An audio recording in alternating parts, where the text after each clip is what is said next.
istighfar kepada Allah Subhanahu wa taala. Perhatikan kalimatnya, astaghfirullah, astaghfirullah, astaghfirullah. Ini yang paling pendek. Tertuang dalam kitab-kitab hadis, di antaranya Sahih Muslim nomor hadis 591. Hadis-hadis ada yang menyampaikan dengan singkat astaghfirullah, astaghfirullah, astaghfirullah. 3 kali kemudian disebutkan. Jadi ini yang paling singkat. Istighfar kalimatnya astaghfirullah. Astaghfirullah. Berapa kali? 3 kali. Perhatikan, ini riwayat pertama. Kalau Anda menggunakan yang ini, boleh. Tapi cara memahaminya, ini yang paling singkat, paling pendek. Jadi kalau sedang buru-buru misalnya, ya Anda ingin buru-buru setelah selesai itu, sambil jalan misalnya, ingin dipercepat bacaannya, silahkan pilih yang ini yang singkat. Astaghfirullah, astaghfirullah, astaghfirullah. Paham? Kalau agak senggang, silahkan tambahkan dengan lebih luas. Astaghfirullahaladzim, astaghfirullahaladzim, astaghfirullahaladzim. Lebih senggang lagi, astaghfirullahaladzim, alladzi la ilaha illa huwal hayyul qayyum wa atubu ilaih. Astaghfirullahaladzim, alladzi la ilaha illa huwal hayyul qayyum wa atubu ilaih. Paham? Baik, jadi kalau Anda menemukan riwayat yang ini diulang sampai 3 kali, ini yang dimaksud riwayat yang paling standar. Jelas ya? Standar. Ini standarnya, ucapkan ini astaghfirullah, astaghfirullah, astaghfirullah 3 kali. Ini amalan pertama. Tahan, hadisnya belum selesai. Jadi kalau selesai salat, assalamualaikum warahmatullah, assalamualaikum warahmatullah, duduk sebentar, tahan dulu. Apa yang diucapkan? Astaghfirullah, astaghfirullah, astaghfirullah. Selesai? Baik, tahan. Lihat baik-baik, perhatikan sini. Ini disebut amalan apa tadi? Zikir. Karena kita sedang membahas tentang zikir. Baik, sekarang yang kedua, masih ingat? Tadi kalau seorang sedang berzikir, maka konsekuensinya dia akan apa terhadap Allah? Ingat. Yang kedua, dekat. Pertanyaan saya, apakah setiap orang yang mengucapkan astagfirullah menjadi ingat kepada Allah? Itu masalahnya. Banyak orang pasca sholat mengatakan astagfirullah, tapi kalimat itu tidak mengingatkan dia dengan Allah. Itu masalah utamanya. Assalamualaikum warahmatullahi wabarakatuh. Assalamualaikum warahmatullahi wabarakatuh. Astagfirullah, astagfirullah, astagfirullah. Halo? Gimana? Anda salam langsung ngecek status.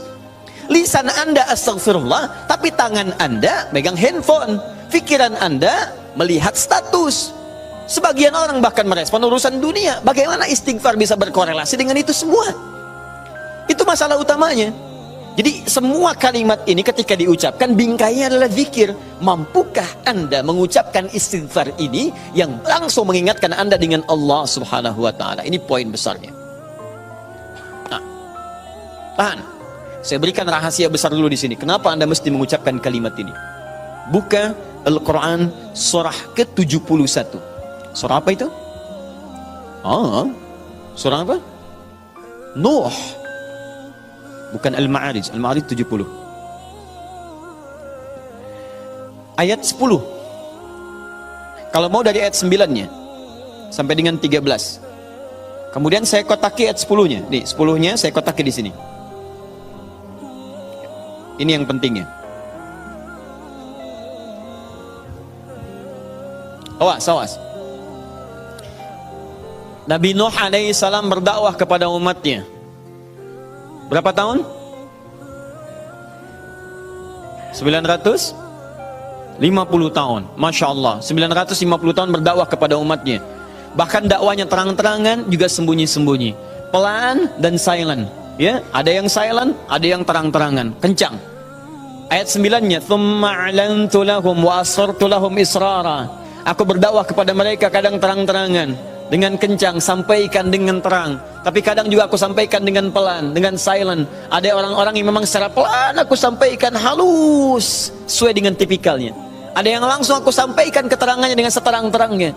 Tapi tahukah Anda, selama 950 tahun berdakwah itu, yang terang-terangan, yang sembunyi-sembunyi, kalimat pertama apa yang dimintakan Nabi Nuh kepada mereka? Perhatikan ayat 10-nya. "Faqultu astaghfiru rabbakum innahu kana ghaffara." Rahasia pertama. Perhatikan baik-baik. Kalimat pertama yang disampaikan Nabi Nuh alaihissalam kepada kaumnya, 950 tahun. Masya Allah. Lihat baik-baik. Baik terang-terangan, baik dengan sembunyi-sembunyi, pelan-pelan ataupun jahar. Apa kalimat pertamanya? Faqultu astaghfiru rabbakum. Aku katakan pada mereka, istighfar kepada Rabbmu. Istighfar, istighfar. Ini. Nah, ketika Nabi Nuh mengatakan istighfar pada Rabbmu, istighfar pada Rabbmu, apakah kalimat Qur'annya berhenti sampai sini? Tidak. Teruskan ayatnya. Innahu kana ghaffara. Rahasia istighfar yang pertama, satu, Allah akan turunkan minimal sifat ghaffar kepada hambanya. Nanti kita lihat. Apa itu ghaffar? Belum tentu. Belum tentu. Tidak seperti yang Anda bayangkan. Allah punya sifat ghafir, tapi kenapa yang muncul ghafar di sini? Buka Quran misalnya surah Ghafir. Fussilat surah ke-40. Ayat yang ketiga. Ghafiriz dzambi wa qabilit taubi. Allah mengampuni dosa seorang hamba. Ketika mengampuni dosa, kalimatnya menggunakan ghafir. Ghafirun, ghafiriz dzambi. Tapi kenapa Nabi Nuh menyebut dengan kalimat ghaffar? Faqultu istaghfir rabbakum innahu kana ghaffar. Kenapa ghaffar bukan ghafir? Satu. Nih. Dua, teruskan ayatnya, ayat 11. Yursilis samaa 'alaikum midrara.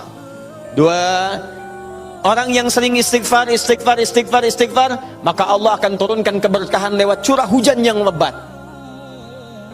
Curah hujan, hujan yang berkah. Masya Allah.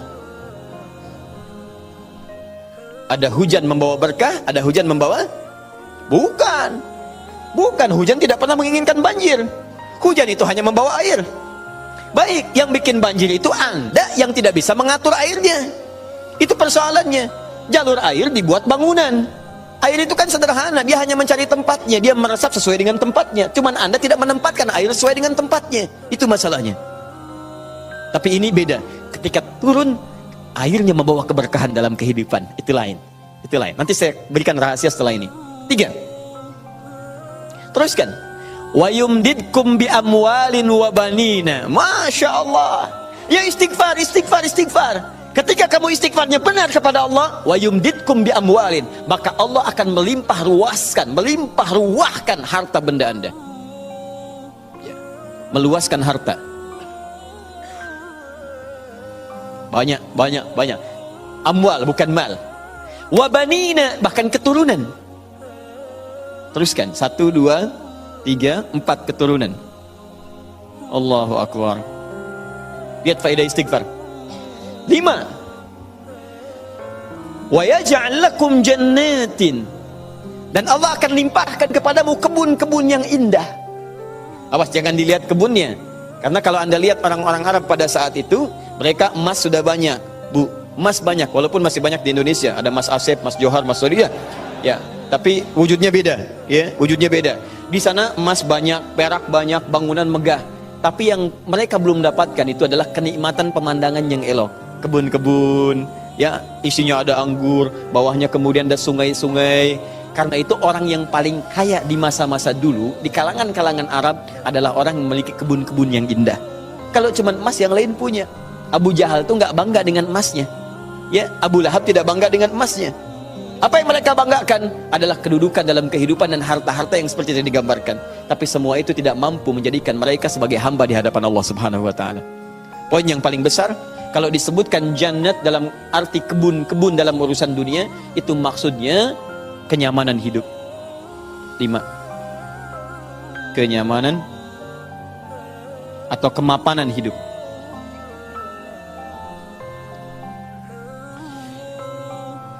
Wa yaj'al lakum anhara, kenikmatan hidup. Masya Allah, sudah mapan, nikmat. Kaya, tenang. Wah, ini hebat banget nih hidupnya. Dosanya diampuni oleh Allah, kemudian hidupnya berkah, hartanya melimpah, keturunannya juga luar biasa gitu kan. Setelah itu hidupnya nyaman, mapan dan nikmat. Kurang apa lagi? Antum pilih mana? Kaya tapi gelisah atau miskin tapi tenang? Jangan pilih yang ketiga, saya tidak berikan. Nah, tahan sebentar. Lihat sini. Jadi ketika Anda diminta istighfar, astagfirullah, astagfirullah, astagfirullah, ternyata di antara esensi kalimat istighfar itu bukan kalimat biasa. Anda mampu mengucapkannya dengan baik, maka Allah turunkan kemuliaan lewat lisan Nabi Nuh itu. Faqultu astaghfiru rabbakum innahu kana ghaffara.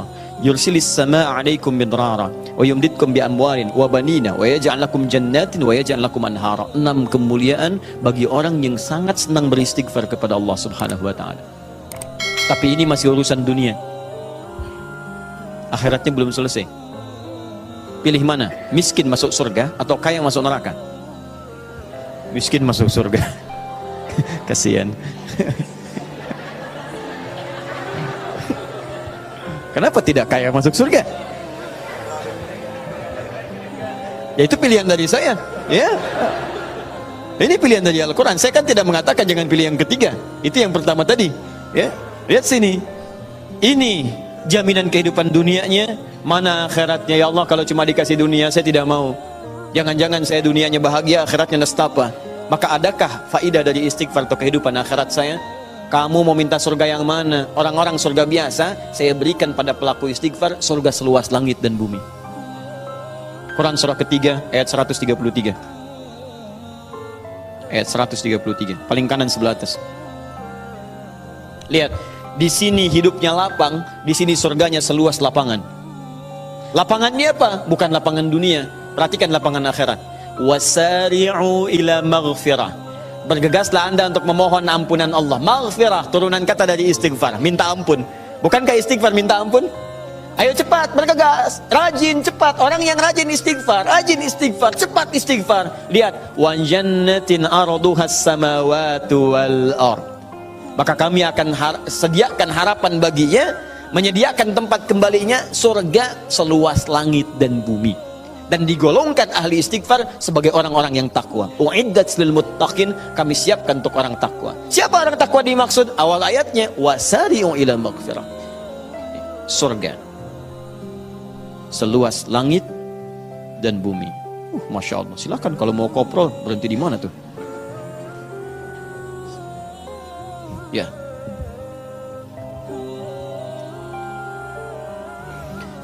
Nah, kalau ditawarkan begini, siapa yang tidak mengambil tawaran ini? Tapi persoalannya, kenapa orang banyak istighfar pasca sholat bahkan lebih daripada 3 kali? Astagfirullah, astagfirullah, astagfirullah, astagfirullah, astagfirullah, astagfirullah. Tapi mapan juga tidak. Cek. Ya, silahkan lihat. 6 ini tidak diraih. Keberkahan juga tidak didapatkan. Dan seterusnya. Bahkan kemarin di Bekasi itu ada yang terlihat, kami lihat di CCTV itu. Khusyuk pasca sholat. Oh, kayak orang menangis. Astagfirullah, astagfirullah, astagfirullah.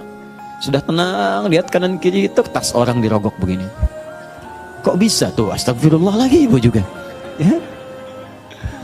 Apa yang salah? Ya, sekarang mari kita lihat bagaimana beristighfar seperti ini untuk mendapatkan kemuliaan-kemuliaan ini, dan bagaimana cara istighfar dengan berzikir pada Allah Subhanahu wa taala. Frame terbesarnya, frame-nya dalam amalan ini disebut dengan zikir. Ingat tadi telah disebutkan di awal. Zikir itu mesti mampu mengingatkan kita dengan Allah, juga membuat hubungan kita lebih dekat dengannya. Nah, sekarang fokus. Di antara amalan zikir pasca salat adalah istighfar. Dengan mengucapkan kalimat paling singkat, Astaghfirullah, Astaghfirullah, Astaghfirullah.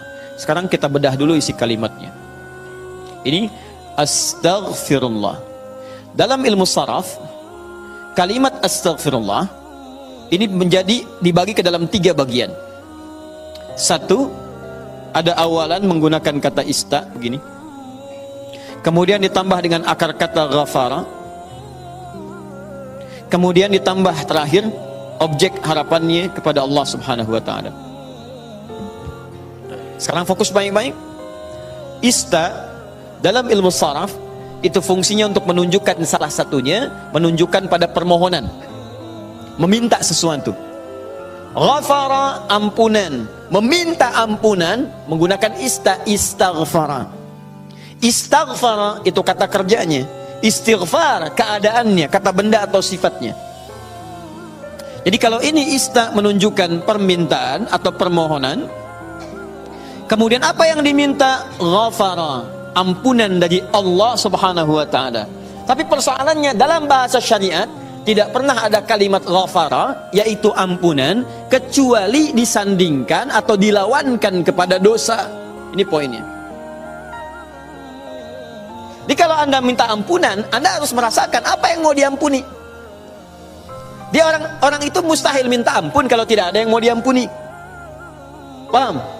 Ada seorang ngambil barang, tiba-tiba dipukulin orang lain, mengatakan ampun, ampun, ampun. Kenapa minta ampun? Untuk dihentikan pukulannya. Kenapa dipukul? Karena pernah berbuat salah.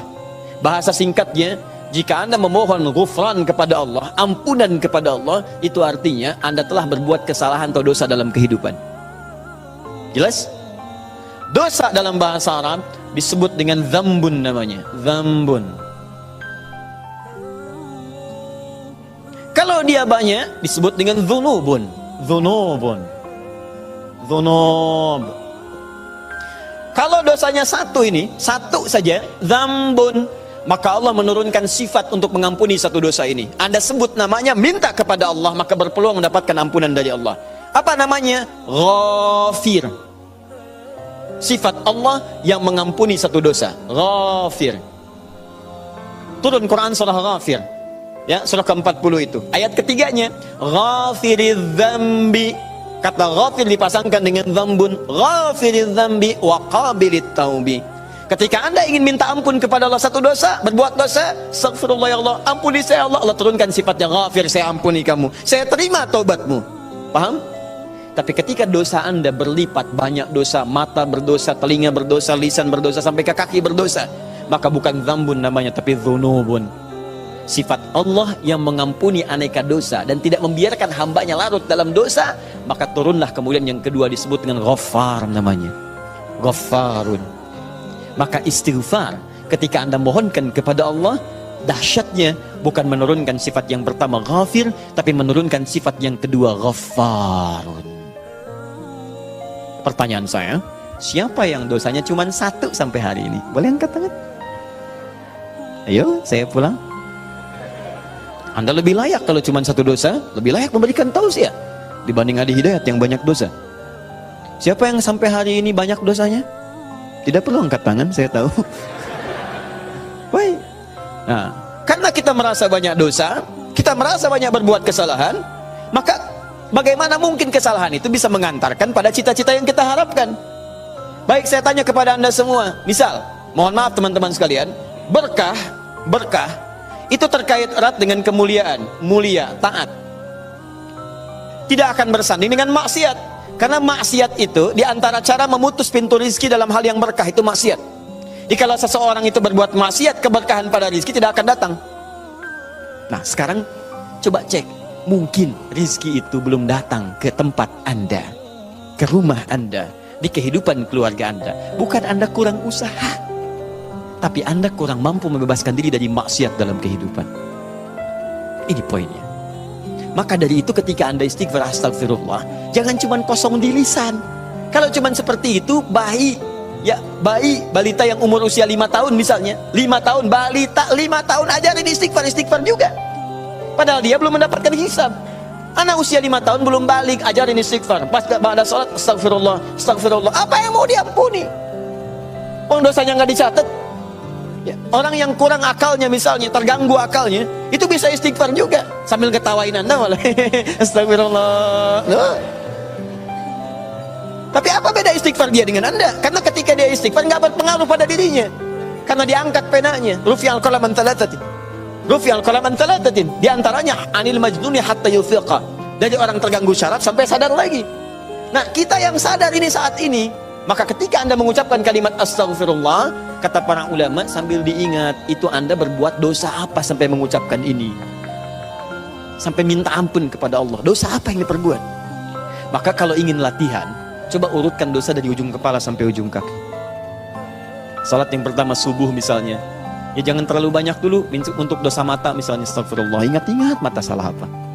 Jangan-jangan setiap pandangan yang Anda lakukan, itu belum melahirkan keberkahan. Alhamdulillah. Bisa nggak pandangannya berkah? Ada ayatnya di Quran. Ada orang-orang yang dimuliakan oleh Allah sampai disebut kuat iman. Orang yang kuat iman, yang pandangannya itu berkah, setiap memandang berkah. Bahkan saking berkahnya nyaman dia dalam kehidupannya. Ya, itu ada di Quran surah ke-24, punya cahaya dia. Ayat 30 sampai 31. 30 untuk laki-laki, 31 untuk perempuan.